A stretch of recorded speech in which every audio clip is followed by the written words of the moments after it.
जोबनेर कृषि जगत, किसान की आवाज जोबनेर से। अक्सर कहा जाता है कि ग्रामीण क्षेत्र में प्रतिभाओं की कोई कमी नहीं है। पिछले काफी समय से देखा गया है कि जोबनेर क्षेत्र का कृषि में विशेष योगदान रहा है, लेकिन प्रशासनिक सेवाओं में खास तौर से कस्बे के विद्यार्थी बहुत कम चयनित हो रहे थे, लेकिन अब ये मिथक टूटा है। सबसे बड़ी खुशी की बात यह है कि अब की बार जोबनेर और आसपास के क्षेत्र में 3 बालिकाओं का आरएएस में सिलेक्शन हुआ है। एक बालिका का ऑलरेडी यूपीएससी में सिलेक्शन हो चुका है। हमारे साथ आज एक ऐसी बालिका मौजूद है जिन्होंने ग्रामीण परिवेश में पढ़ाई की, अपनी पूरी स्कूलिंग ग्रामीण परिवेश में की।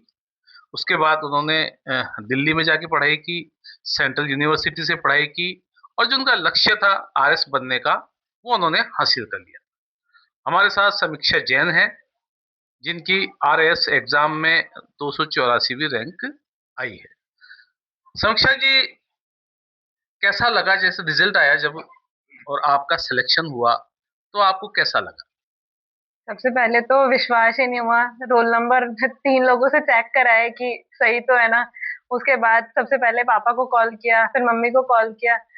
तो वो बहुत एक प्राउड मोमेंट था। लास्ट टाइम भी मैंने दिया था तो उस समय थोड़ी रैंक पीछे रह गई थी।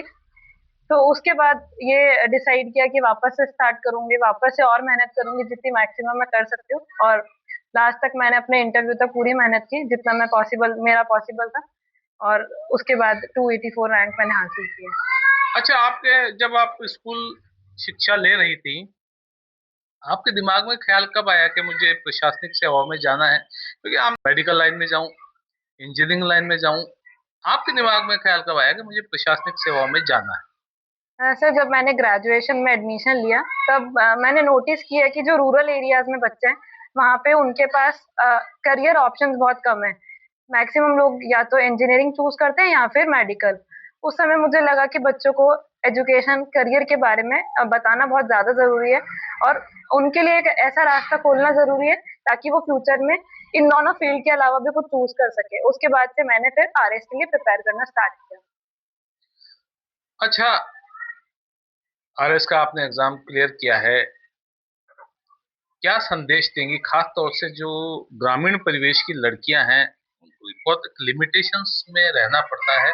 हालांकि अब लड़कियां बहुत आगे आ रही हैं और की बात तो 3 लड़कियों ने आरएस में सेलेक्ट हुई हैं। तो क्या संदेश देगी उन लड़कियों को आप जो सोच रही हैं कि वो भी प्रशासनिक सेवाओं में जाएं? किस तरह से वो इसकी तैयारी करें, उसके लिए क्या आप उनको मैसेज देंगे? सबसे पहले तो वो अपने गोल के लिए एकदम डिटरमाइंड रहें। जो भी उन्होंने डिसाइड किया है, चाहे वो यही एग्जाम हो या कोई और एग्जाम, इसके बाद जो भी उनका सिलेबस है उसको अच्छे से रिवाइज करें और उनका 100% देना बहुत जरूरी है। अगर पहली बार में असफलता मिलती भी है तो उसके बाद भी उन्हें प्रयास करते रहना है, क्योंकि अगर आपने मेहनत की है तो आपको उसका फल जरूर मिलेगा। तो मैं यही कहना चाहूंगी कि जो भी आपका परिस्थिति है, आप उसमें अपना पूरा 100% दें और भगवान आपका हमेशा साथ देगा। इंटरव्यू जब आपने फेस किया तो कैसा लगा? दोनों यहाँ मौजूद हैं, बहुत मेहनत की इन्होंने आपको यहाँ इस मुकाम तक पहुंचाने के लिए। कितना आप श्रेय देंगे इनको? 100% इन्हीं को ही श्रेय जाता है, क्योंकि मैं जैसे जयपुर रहती थी तो काफी बार है ना पेरेंट्स यहाँ से अप डाउन करते थे और अभी तक भी यही होता है कि घर वाले आधे टाइम यहाँ रहते हैं, आधे टाइम वहाँ रहते हैं। तो उन्हें ये भी हमेशा उन्हें प्रॉब्लम फेस करनी पड़ी है, लेकिन उन्होंने कभी मेरे को बताया नहीं कि ये है। और लास्ट टाइम मेरा नहीं भी हुआ तब भी हमेशा मोटिवेट किया कि कोई बात नहीं, इस बार हो जाएगा।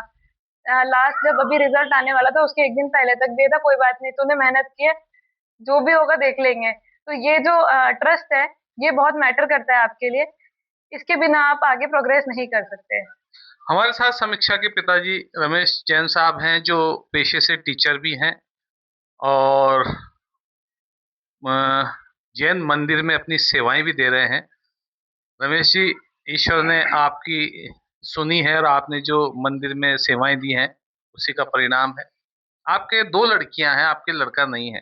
किस तरह से देखते हैं कि आपने अपनी लड़कियों में अपने लड़कों की जैसा देखा और अपनी बच्चियों को वही शिक्षा दी और आज आपकी बच्चियां एक बहुत अच्छे मुकाम पे, क्या कहेंगे आप? पहली बात तो कभी मेरे मन में ये भेद नहीं आया कि मेरे लड़का नहीं है। मैंने लड़कियों को ही लड़के के समान माना है। और इन्होंने भी कभी पढ़ाई लिखाई और अपने बिहेवियर से इतना अच्छा अपना व्यवहार रखा कि कभी इनके कारण हमें नीचा देखना पड़े, ऐसा कभी सुनने में और देखने में नहीं आया। इसलिए बहुत प्राउड भी इन पे होता था कि ये अपने पढ़ाई के क्षेत्र में बहुत आगे बढ़ रही हैं। निश्चित रूप से धार्मिक सेवाओं में जैन मंदिर आदि में सेवा देने का भी निश्चित रूप से मैं फल मानता हूँ। तो उसका भी कुछ न कुछ फल हो सकता है कि ये फल के रूप में ये आरएएस में सिलेक्ट हुई है। आपने काफी संघर्ष किया है रमेश जी। जी कि क्या पूछेंगे, किस तरह से तैयारी थी और वहां क्या पूछा गया, जो आप सोच के गई थी उसके अकॉर्डिंग था या उन्होंने बिल्कुल अलग से पूछ लिया? कैसा लगा इंटरव्यू जब आप फेस करने गई? इंटरव्यू जो मेरा हुआ था वो 5th मार्च को हुआ था। उसमें अराउंड 30 to 40% क्वेश्चन वही थे जो मैंने प्रिपेयर किए थे, लेकिन बहुत सारा एस्पेक्ट ऐसा भी था जो मैंने कभी कवर नहीं किया था। वो वहाँ पे बहुत अनएक्सपेक्टेड मुझे फेस करना पड़ा। जैसे वो कुछ इश्यूज पूछ रहे थे कि आप चाइल्ड मैरिजेस को कैसे रोकेंगी, या अलग अलग कंडीशंस उन्होंने मुझे दी उसमें कि आप इसे, अगर आप ऐसे सिचुएशन में होंगे तो आप एक एसडीएम के तौर पे इसमें कैसे रिएक्ट करेंगी या कैसे कार्य करेंगी। उस समय बहुत पेशेंस के साथ मैंने उनका आंसर्स किया और इंटरव्यू में मेरे काफी अच्छे मार्क्स आए हैं। अच्छा, आपने ग्रेजुएशन और पोस्ट ग्रेजुएशन जो की है उसके बारे में कुछ बताइए आप। तो मैंने ग्रेजुएशन में बीएससी ऑनर्स मैथमेटिक्स की है, क्योंकि मेरी 12th तक सबसे ज्यादा रुचि मैथ्स में थी। उसके बाद मैंने मैथ्स में ही मास्टर्स भी की है central university of Rajasthan Ajmer से। अब एसडीएम अगर आप बनती हैं तो क्या आपकी प्राथमिकता रहेंगी? किस तरह से आप ग्रामीण नजरिए को देखते हैं और खास तौर से महिलाओं के लिए क्या होना चाहिए? सर, एक रूरल बैकग्राउंड से बिलोंग करने के नाते सबसे पहले मैं एजुकेशन और विमेन पे काम करना चाहूंगी। जैसे अभी हम यहाँ भी देखते हैं तो अभी शायद कुछ 2 या 3 लोग ही ऐसे हैं जो एडमिनिस्ट्रेशन में हैं। तो मैं ये चाहूंगी कि सब लोग अपने टैलेंट के अकॉर्डिंग अलग अलग फील्ड चूज करें, ना कि वो सिर्फ 2 या 3 ऑप्शन में ही बनकर रहते हैं। इसके अलावा मैं विमेन को भी बहुत आगे प्रोत्साहित करना चाहूंगी कि उनमें जो भी पोटेंशियल है वो जो भी मैक्सिमम कर सकती हैं उसे अच्छे से यूटिलाइज करें और अपने रीजन का नाम रोशन करें।